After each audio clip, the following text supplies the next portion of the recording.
Hi, I'm Greg Sawyer, the Department Chair of BioEngineering at Moffitt Cancer Center, where we're working to develop the tools and approaches that allow us to work with active matter, such as the jellyfish that you see swimming behind us.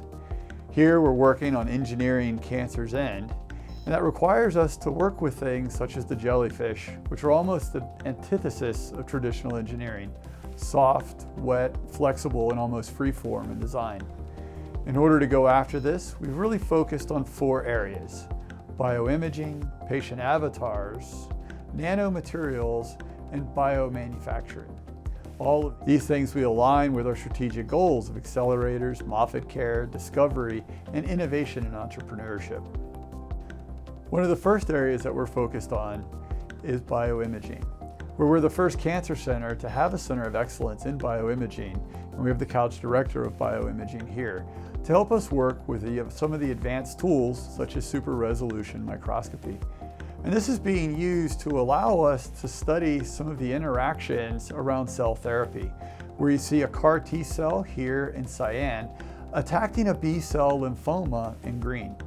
What's remarkable about this is that we can capture one of these images at this resolution every 30 seconds. This allows us to study the dynamicity of these killing events. These CAR T cells can kill one cancer cell and then move on to attack and kill another cancer cell. Now, as you watch these events, you can recognize the difference between the round cell that is basically not being killed and healthy, and the blebbed or irregularly shaped cell that you see that is dying. You can also see a difference between the immune cells, the round circular cyan cells, and the elongated active cells, such as the ones that are doing killing. We've used these features to train advanced AI and machine learning algorithms to dynamically evaluate these images. They're able to analyze full set images in 10 milliseconds. These are thousands of times faster than we can actually capture the images. This allows us to segment and analyze every single cell in fields of views that may contain millions of cells, and to go out and tell us which of those cells are the ones that are most likely to be involved in the killing events. We're then taking those models and bringing them in with our mathematics team here to analyze the intricate dynamics of this cell killing event. This cell killing event then allows us to find out answers to things such as: how many cells can an active CAR T cell kill? How long does it take to kill? How long do they spend foraging?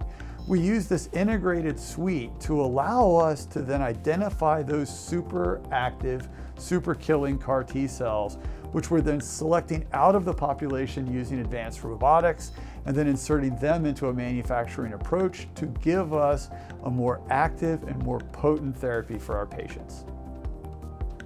So as you think about Moffitt Care and saving more lives today, one of the things that we've pioneered is the use of patient avatars. And unlike thinking of an avatar as some digital representation of an object, here what we're actually using are small fragments of a patient's actual tumor and cancer. We're bringing those into the laboratory and allowing us to use all of these super resolution tools and advanced methods that we have to actually interrogate that individual tumor. The tumor that you see here moving across the screen is a colorectal tumor that came from one of our patients. This larger system that you see now moving into the screen is of lung cancer from a patient that has expired as a result of the disease. These are incredibly rare specimens, as this lung cancer fragment has actually survived all of the treatment strategies that we could throw at it for this particular patient. And while I would never call cancer beautiful, if you look at the system that we see here of a pancreatic tumor, you can appreciate how heterogeneous this system is. As we look at ovarian cancer, a system that never had a model before us, you can see again this heterogeneity, but now the red cells that you see in here represent tumor-infiltrating lymphocytes.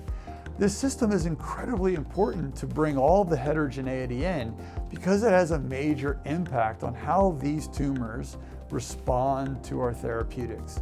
And as you look at the graph here, you'll see a viability on the y-axis. This is how many of these cells are still alive.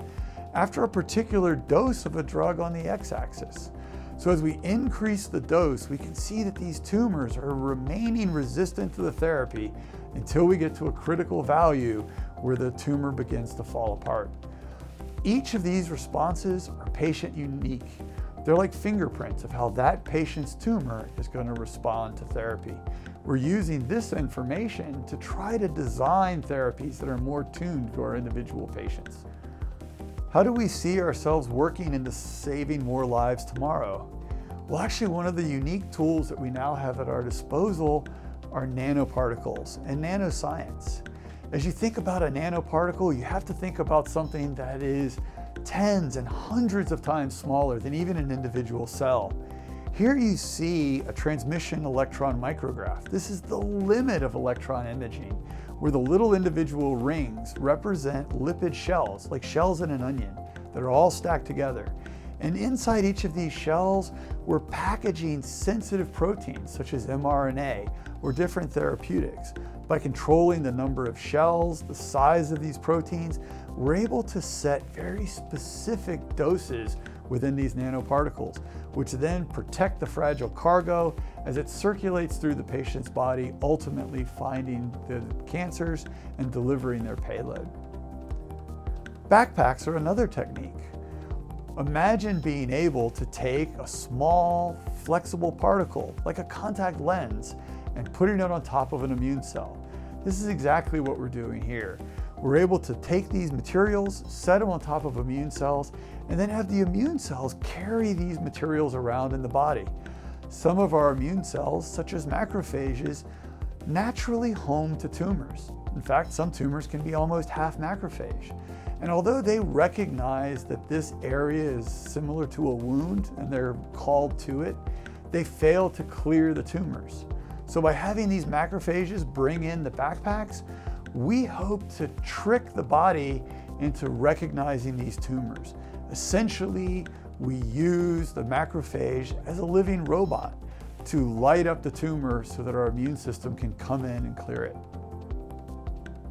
As we think about innovative approaches to scale our life-saving mission outside of Moffitt, we feel that one of the places we can make one of the biggest impacts is in biomanufacturing.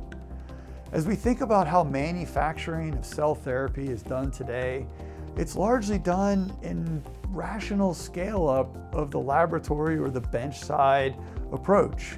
If you need more cells, you need a bigger box or a bigger bag or a bigger plate. And yet biology can create the same dose in something that can fit in the size of our hand. The fundamental trick is doing things in 3 dimensions. We're using these bio-inspired approaches to allow us to create things like a synthetic lymph node within which we can grow this large population of cells. We then handle oxygenation through things that mimic that of a lung, and we try to clean the media through things that act more like a kidney function. This sealed system allows us to recirculate media, exist inside of a temperature-controlled environment, but not having to do everything in an expensive and cumbersome clean room environment. We're also working in 3D printing. 3D bioprinting is really at the forefront. And again, we're adapting some of the tricks from the jellyfish. We're using soft, reconfigurable material that allow us to go in and delicately place objects in 3 dimensions. And here we're printing this individual jellyfish. As you see these delicate tentacles winding up through this 3D media. Every time this small capillary tube moves, it deposits a little bit of the material that it needs to make. This is now, for the first time, a truly free-form, scalable, self-healing way to print living, active matter with the precision that allows us to go in and revisit that internal part of the dome or the head of the jellyfish with the Moffitt logo. I want to thank you all for your attention and your time. It's been a real pleasure to talk with you, and it's a real pleasure to be leading this effort here at the Moffitt Cancer Center, where, as I said, we're engineering cancer's end. We meet every year in Tampa with a large group of like-minded individuals around the summit called Engineering Cancer's End, where we share approaches and techniques, and we bring in this new field of engineering.